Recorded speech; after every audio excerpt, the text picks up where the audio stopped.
Di tengah kobaran api perjuangan, ada satu peristiwa yang tidak terlupakan dalam sejarah bangsa Indonesia.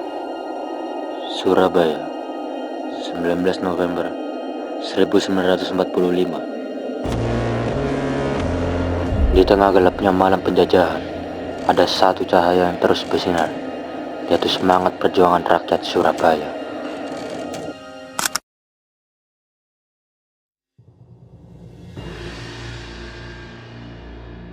Tentara Inggris mendarat di Surabaya pada tanggal 25 Oktober 1945.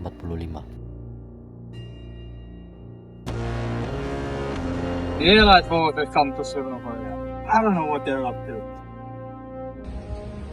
Selain tentara Belanda yang bergabung dalam Netherlands Indies Civil Administration, atau bisa kita singkat NICA, juga ikut membonjeng Inggris mendarat di Surabaya. Suatu tujuan yang disambut baik pada awalnya oleh para pejuang Indonesia.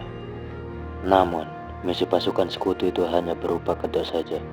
Sesungguhnya mereka juga punya maksud tersembunyi. Peristiwa ini membuat kegaduhan di kalangan penduduk Surabaya dan terdengar oleh para pemuda Indonesia.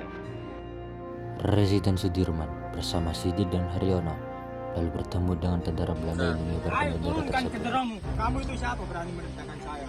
Indonesia itu belum merdeka. Ya ini rakyat Surabaya saya ini. Kamu jangan macam-macam ya kamu ya.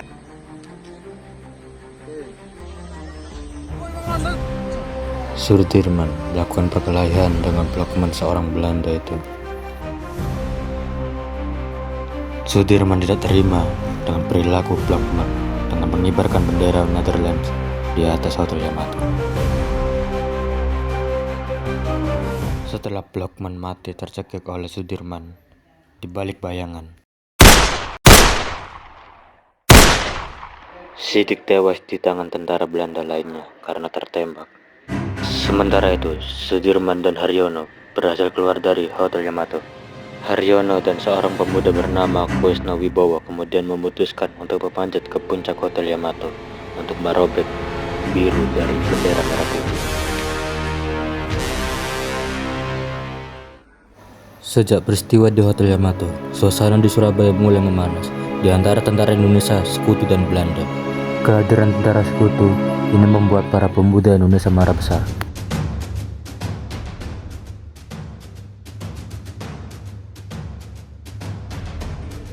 Malabi mendarat di Indonesia ketika berada dalam situasi yang sulit, karena suasana permusuhan dengan rakyat Surabaya sudah mulai terlihat.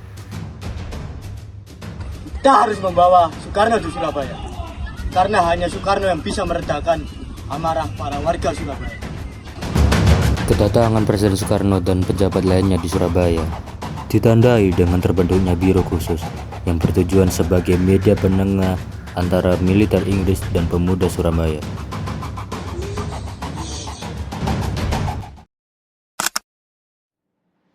Pada tanggal 30 Oktober 1945, Dul Arnowo dan Malabi sempat duduk di kap mesin sebuah mobil. Sebagai penengah kedua pihak, itu adalah salah satu upaya biro khusus untuk menciptakan perdamaian di Surabaya adalah dengan pawang bermobil di Surabaya. Di sana mereka berhenti di gedung Internasional yang menjadi tempat berkumpulnya prajurit Inggris berdarah India. Kata Mangun di Projo menilai jika rakyat sudah terlanjur panas tak percaya kepada biro yang dinilai bersikap terlalu lembut kepada pihak Inggris. Malabi terkepung di amukan warga. Sebetulnya masa yang berkerumun itu tidak tahu siapa Malabi. Akhirnya Malabi memerintahkan Kapten Sau untuk masuk ke dalam gedung Internasional. Saat di dalam itulah Mangun di Projo yang juga menghadiri perundingan tersebut melihat sebuah mortir tengah disiapkan oleh pasukan militer Inggris. Entah dari siapa baku tembak itu telah terjadi. Beberapa perwira Inggris yang ada di dalam gedung Internasional begitu khawatir pada Malabi yang berada di tengah kerumunan massa.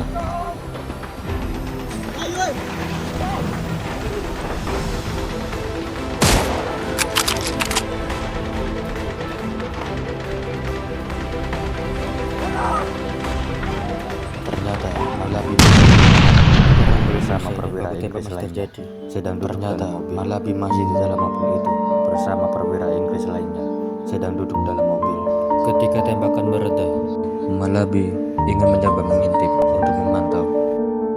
Tiba-tiba ada seorang pemuda yang tidak dikenal menghampiri mobil Malabi dan menodongkan tol kepada kepala Malabi.